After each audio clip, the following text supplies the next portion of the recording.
Albert Einstein once said, everybody's a genius, but if you judge a fish by its ability to climb a tree, it will live its whole life believing that it is stupid.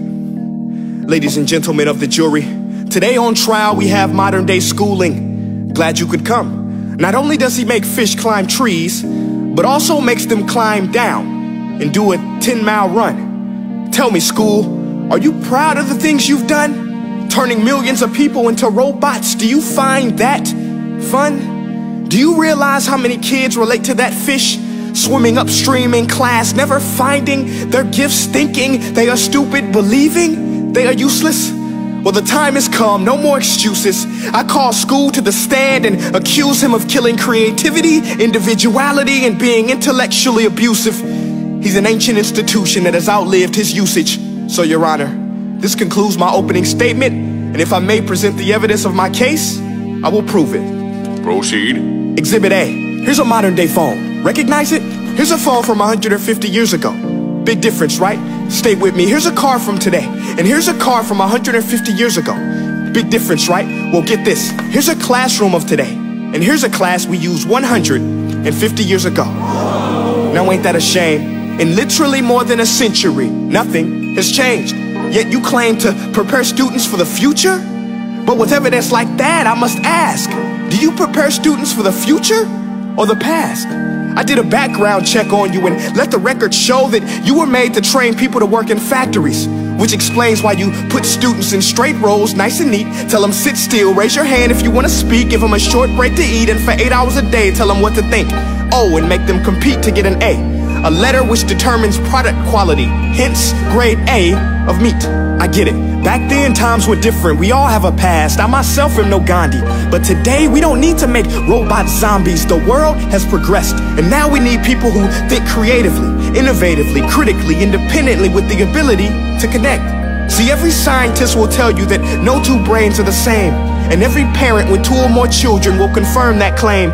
So please explain why you treat students like cookie cutter frames or snapback hats, giving them this one-size-fits-all crap. Watch your language. Sorry, Your Honor, but if a doctor prescribed the exact same medicine to all of his patients, the results will be tragic. So many people would get sick, yet when it comes to school, this is exactly what happens. This educational malpractice, where one teacher stands in front of 20 kids, each one having different strengths, different needs, different gifts, different dreams, and you teach the same thing the same way?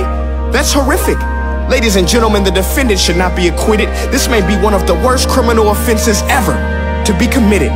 And let's mention the way you treat your employees. Objection. Overruled. I want to hear this. It's a shame. I mean, teachers have the most important job on the planet, yet they're underpaid? No wonder so many students are short-changed. Let's be honest, teachers should earn just as much as doctors, because a doctor can do heart surgery and save the life of a kid, but a great teacher can reach the heart of that kid and allow him to truly live. See, teachers are heroes that often get blamed, but they're not the problem. They work in a system without many options or rights. Curriculums are created by policymakers, most of which have never taught a day in their life. Just obsessed with standardized tests. They think bubbling in a multiple choice question will determine success. That's outlandish. In fact, these tests are too crude to be used and should be abandoned, but don't take my word for it. Take Frederick J. Kelly, the man who invented standardized testing, who said, and I quote, "These tests are too crude to be used and should be abandoned." Ladies and gentlemen of the jury, if we continue down this road, the results will be lethal. I don't have much faith in school, but I do have faith in people. And if we can customize healthcare, cars, and Facebook pages, then it is our duty to do the same for education, to upgrade it, change it, do away with school spirit, because that's useless. Unless we're working to bring the spirit out of each and every student, that should be our task. No more Common Core. Instead, let's reach the core of every heart in every class. Sure, math is important, but no more than art or dance. Let's give every gift an equal chance. I know this sounds like a dream, but countries like Finland are doing impressive things. They have shorter school days, teachers make a decent wage, homework is non-existent, and they focus on collaboration instead of competition. But here's the kicker, boys and girls. Their educational system outperforms every other country in the world.